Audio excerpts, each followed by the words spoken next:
Hey Fanatics, Dave here with another video tutorial from lightroomfanatic.com. In this tutorial, I wanted to show you three different ways that you can straighten an image inside of Lightroom. The first way is to simply use the crop tool. I'm going to hit the letter R, the shortcut for the crop tool, and when I move my mouse outside of the bounds of the image, you can see I get the little rotation pointer.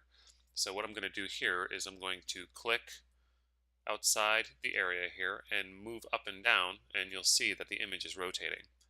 In the crop tool, I have the grid overlay selected, so I could use this top line up here to try to gauge where I think the horizon might be straight. Another way to straighten your image is also inside of the crop tool to use the ruler. So you can either click on the ruler here or hold down the command key on the Mac and click and drag a line between 2 points. And when you let go of your mouse, Lightroom will align the image based on the line that you drew. So if you draw a horrible line, it'll rotate and straighten the image based on that line. Or if you do a line that looks like your horizon, you'll see that Lightroom will adjust the image on the horizon. Another way to straighten an image is to use the lens correction panel in the develop module. And specifically, we're going to use the rotate slider. When I move my mouse on top of the slider, you can see the loop grid overlay that we talked about in a previous tutorial will show up.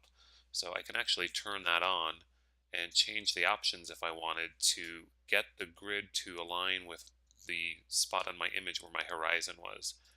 I like this a little bit better than the crop tool because with the crop tool you've got a fixed grid and you can't change it. So if your horizon is somewhere in the middle, it might be hard to use that line to figure out where the horizon is and where it should be aligned.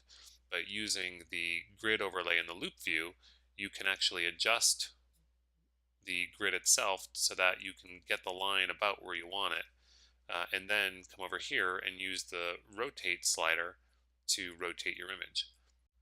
The one difference between straightening your image with this rotate slider is that it doesn't automatically crop to adjust to the angle of the image. So when you rotate inside of the crop tool, you'll see that the crop will adjust where the edges of the images come in, but that doesn't happen when you use the rotate slider under the lens correction. So if you needed to straighten your horizon, you'll see these white areas where there's no image to fill in basically. So after you're done and you've got your image aligned, then you would come in with the crop tool, move things around to get rid of all of the white spots, and you'll end up with the same effect. So there you go, three different ways to straighten your images inside of Lightroom. I hope you found that tutorial helpful, and for more, remember to check us out over at lightroomfanatic.com.